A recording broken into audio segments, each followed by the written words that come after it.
సమన్వయంతో పనిచేస్తేనే సత్ఫలితాలంటూ అనంతపురం జిల్లా నేతలకు తెలుగుదేశం అధినేత చంద్రబాబు హితబోధ చేశారు. పార్టీకి నష్టం కలిగిస్తే ఎంతటి వారినైనా ఉపేక్షించేది లేదని హెచ్చరించారు. పార్టీలో క్రమశిక్షణే ముఖ్యమని తేల్చి చెప్పిన ఆయన రాష్ట్రాభివృద్ధి కోసం తాను అహర్నిశలు కృషి చేస్తుంటే నేతలు జిల్లాలో విభేదాలతో ఇష్టం వచ్చినట్లు వ్యవహరించడం సరికాదని స్పష్టం చేశారు. 2019 సార్వత్రిక ఎన్నికలకు పార్టీని పూర్తిగా సన్నద్ధం చేసేందుకు తెలుగుదేశం అధినేత చంద్రబాబు ఇప్పటి నుంచే కసరత్తు ప్రారంభించారు.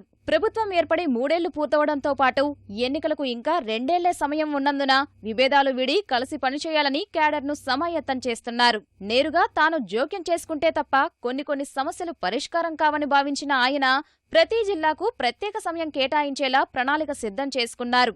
ఇందులో భాగంగా శనివారం సాయంత్రం అనంతపురం జిల్లా నేతలతో దాదాపు 5 గంటల పాటు చంద్రబాబు సమావేశమయ్యారు. జిల్లా మంత్రులు పరిటాల సునీత, పల్లె రఘునాథ్ రెడ్డితో పాటు చీఫ్ విప్ కాల్వ శ్రీనివాసులు, జిల్లా పార్టీ అధ్యక్షుడు పార్థసారథి, ఎమ్మెల్యేలు, ఎమ్మెల్సీలు ఇందులో పాల్గొన్నారు. అందరితోనూ కలిసి విడివిడిగాను, కొందరితో ముఖాముఖి ద్వారానూ కలిసి పనిచేయాలనే స్పష్టమైన సంకేతాన్ని ఇచ్చారు. అనంతపురం జిల్లాలోని కొన్ని నియోజకవర్గాల్లో సమస్యలు ఉన్నాయని, నాయకులు సమన్వయంతో వాటి పరిష్కారానికి తగిన చర్యలు తీసుకోవాలన్నారు. జిల్లాలో దినపత్రికలలో ప్రచురితమవుతున్న ప్రతికూల వార్తలపై నాయకులు వెంటనే స్పందించి వాటిపై స్పష్టత ఇవ్వాలని ముఖ్యమంత్రి ఆదేశించారు.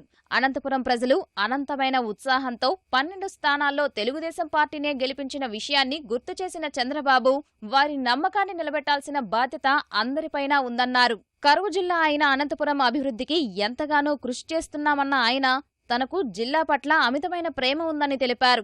జిల్లా కోసం మరిన్ని అభివృద్ధి కార్యక్రమాలు చేపట్టనున్నట్లు తెలిపిన చంద్రబాబు ఇందుకు పార్టీ ప్రతిష్టను పెంచే విధంగా ప్రతి ఒక్కరూ మసులుకోవాలన్నారు.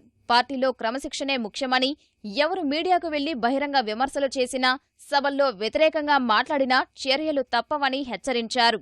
విభేదాలతో పార్టీని బలహీనపరచవద్దని, ఇకపై కొనసాగితే సహించేదే లేదని తేల్చి చెప్పారు.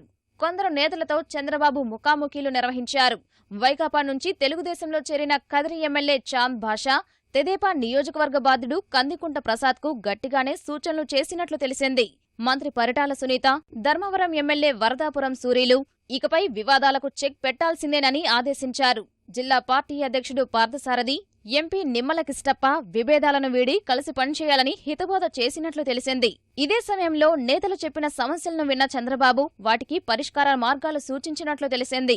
ఒకరిపై ఒకరు ఫిర్యాదులు కాకుండా అంతా ఒక కుటుంబ సభ్యుల్లా పార్టీ బాగు కోసం కష్టపడాలని ముఖాముఖిల్లోనూ నొక్కి మరీ చెప్పారు. 10 ఏళ్లు ప్రతిపక్షంలో పార్టీ పడిన కష్టం, విభజన తర్వాత ప్రజలు నమ్మి ఓట్లేసి గెలిపించిన పరిణామాలను ప్రతి ఒక్కరూ గుర్తు చేసుకోవాలని సూచించారు.